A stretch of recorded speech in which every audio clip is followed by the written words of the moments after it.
सुप्रभात छात्रों। आज हम वाक्य शोधन या फिर अशुद्धि शोधन के तीसरे पीरियड में आ पहुंचे। छात्रों, मैंने पिछली कुछ कक्षाओं में या फिर पिछले पीरियड में आपको बताया कि मुख्य रूप से भाववाचक संज्ञा, विशेषण, मुहावरे, अशुद्धि शोधन, पर्यायवाची और विलोम, यह आपको 9th और 10th में पूछे जाते हैं, या फिर ऐसा कहें कि बोर्ड के एग्जाम में इन 6 विषयों पर प्रश्न पूछे जाते हैं। इसके बाद मैंने इन 6 विषयों में से अशुद्धि शोधन विषय को आपको बताया कि अशुद्धि शोधन कहने का अर्थ यह है कि वाक्य में स्वर, व्यंजन, पदक्रम, लिंग, वचन, सर्वनाम, शब्द इत्यादि के आधार पर जो अशुद्धियां पाई जाती हैं उन्हीं को शुद्ध करना या फिर वाक्य को शुद्ध करना ही अशुद्धि शोधन होता है। मैंने स्वर के आधार पर जो अशुद्धियां पाई जाती हैं उसके कुछ उदाहरण दिए, जैसे कि बरसात में मेढक टर्राते हैं। आपने यहाँ देखा मेढक में मेढक नहीं होता, मेढक होता है, जो मैंने यहाँ शुद्ध रूप लिखा। तो इस प्रकार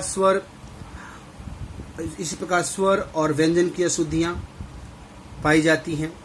जैसे बारात में 200 लोग थे, बारात नहीं बारात होता है। तो इस प्रकार यह स्वर और व्यंजन की अशुद्धियां पाई जाती हैं। साथ ही साथ फिर मैंने पदक्रम की अशुद्धियां बताई। पदक्रम मतलब शब्द। जब शब्द किसी वाक्य में प्रयोग किया जाता है तो उस शब्द को हम शब्द के नाम से न बुलाकर पद कहते हैं। तो पदक्रम मतलब उस पद को सही स्थान पर होना चाहिए। जैसे यहाँ देखो, मैंने वाक्य बताया, बच्चे को काटकर फल दो। तो इस वाक्य का अर्थ होता है बच्चे को काटकर। तो बच्चों, ऐसा नहीं, यहाँ सही शब्द का शब्द गलत स्थान पर प्रयोग में आ गया है। जैसे कि बच्चे को की जगह क्या आएगा, फल, यहाँ फल आ जाएगा, फल को काटकर बच्चे को दो। इसी प्रकार एक कविता की पुस्तक दीजिए। एक कविता की कोई पुस्तक होती नहीं, कविताओं की एक पुस्तक दीजिए। इसके बाद हम बढ़े आगे, तो हमने लिंग संबंधी अशुद्धियों के बारे में जाना। लिंग संबंधी अशुद्धियां, जैसे हमारी शिक्षिका विद्वान है, तो यहाँ देखिए बच्चों, विद्वान शब्द पुरुषों के लिए आता है, स्त्रियों के लिए नहीं आता। तो यहाँ क्या आएगा, हमारी शिक्षिका विदुषी है। इसके बाद हम आगे बढ़े, उसके कोई संतान न था, उसके कोई संतान न थी, या उसकी कोई संतान न थी, ऐसा शब्द ऐसे होगा। तो यहाँ सही लिंग का प्रयोग करना जरूरी था। इससे यहाँ जो क्रिया शब्द है सही लिंग में होना बहुत जरूरी है। इसी प्रकार रानी लक्ष्मीबाई वीर हैं, वीर शब्द पुरुष के लिए आता है, तो यहाँ क्या आएगा, रानी लक्ष्मीबाई एक वीरांगना है। इसी प्रकार माँ बाजार जा रहा है, बाजार जा रही है। फिर हमने वचन संबंधी अशुद्धियों के विषय में भी जाना। जैसे कि आज मेरा चाचा आया है, तो आज मेरा चाचा, मेरे चाचा, चाचा बड़े हैं, अपने से बड़ों के लिए बहुवचन सर्वनाम का प्रयोग किया जाता है। तो यहाँ देखिए बहुवचन सर्वनाम का प्रयोग हुआ। इसी प्रकार आपको कितना आम लेना है, तो यहाँ आएगा आपको कितने आम लेने हैं, क्योंकि आप है बड़े हैं, तो बड़ों के लिए बहुवचन सर्वनाम का और क्रिया का प्रयोग किया जाता है।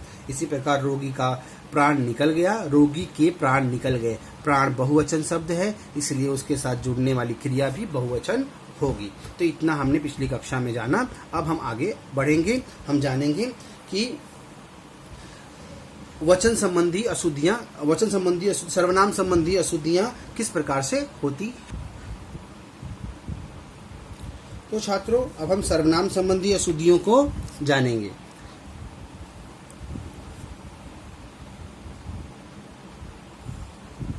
सर्वनाम संबंधी अशुद्धियां।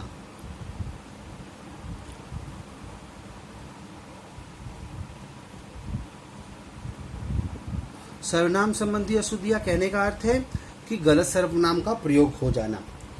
जैसे कि आप उदाहरण में दे रहा हूं, मैंने घर जाना है। अब देखिए मैंने घर जाना है, तो यहाँ मैंने की जगह क्या आएगा? मुझे घर जाना है। तो इस प्रकार छात्रों सर्वनाम की भी अशुद्धियां पाई जाती हैं, जिसे हमें शुद्ध करना होता है और हम वाक्य को शुद्ध कर अंक प्राप्त कर पाते हैं। इसके आगे मेरे को वो पुस्तक दो। मेरे को वो पुस्तक दो। यहाँ आप देखिए मेरे को वो पुस्तक दो, यहाँ क्या शुद्ध लग रहा है आपको? मेरे की जगह क्या आएगा? मुझे वह पुस्तक दो, या बड़े हैं तो दीजिए। अब मैं तीसरा उदाहरण दे रहा हूं, आप ध्यान से देखिए। वह लोग क्यों आएंगे? वह लोग इधर क्यों आएंगे? आएंगे। तो वह लोग की जगह क्या आएगा? वह की जगह वे आएगा। ठीक है, क्योंकि यहाँ लोगों की संख्या ज्यादा है, तो वे लोग इधर क्यों। देख कभी कभी यहाँ बिंदु भी नहीं होता, तो आपको यहाँ ध्यान रखना है, बिंदु होना चाहिए। आएंगे की जगह आएंगे, ध्यान रखना है सारी चीजों का। तो इस प्रकार सर्वनाम संबंधी अशुद्धियां भी पाई जाती हैं। अब हम इसी श्रृंखला में ध्यान रखेंगे कि मैंने आपको पिछली कक्षा में वचन स्वर संबंधी अशुद्धियां, व्यंजन संबंधी अशुद्धियां, पदक्रम संबंधी अशुद्धियां, वचन संबंधी अशुद्धियां, साथ ही साथ लिंग संबंधी अशुद्धियां, ये सारी चीजों के बारे में मैंने आपको बताया। अब हम सर्वनाम संबंधी अशुद्धियों के बारे में भी जान चुके हैं। अब हम जानेंगे कि पुनरावृत्ति संबंधी, पुनरावृत्ति या पुनरुक्ति भी कह सकते हैं इसे, पुनरुक्ति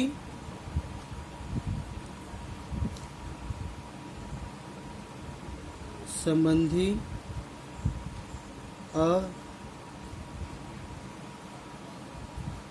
अशुद्धियां। बच्चों इसमें क्या होता है? शब्द रिपीट होते हैं। जैसे कि देखिए आप ध्यान से, उदाहरण, कृपया यहाँ बैठने की कृपा करें। अब यहाँ देखिए क्या है? कृपया यहाँ बैठने की कृपा करें। यहाँ कृपया निवेदन है, कृपा, तो यहाँ दो बार निवेदन करने की क्या जरूरत है? तो यहाँ क्या होगा? कृपया यहाँ बैठिए, प्लीज सिट हियर, सिंपल। इसी प्रकार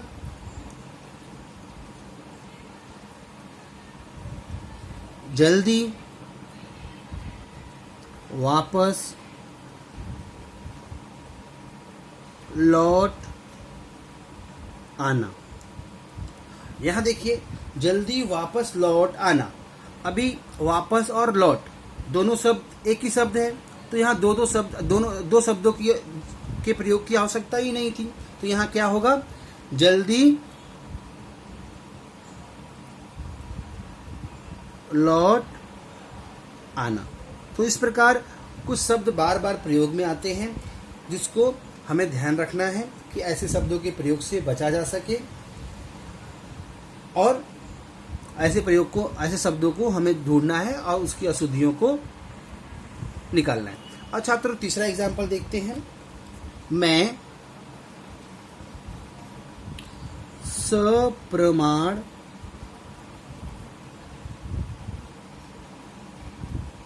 सहित करता हूं। अभी यहां देखिए मैं सप्रमाण सहित करता हूं। यहाँ सप्रमाण सहित साथ, मतलब सप्रमाण साथ करता हूँ, जरूरत नहीं है, मैं सप्रमाण करता हूँ। तो मैं सप्रमाण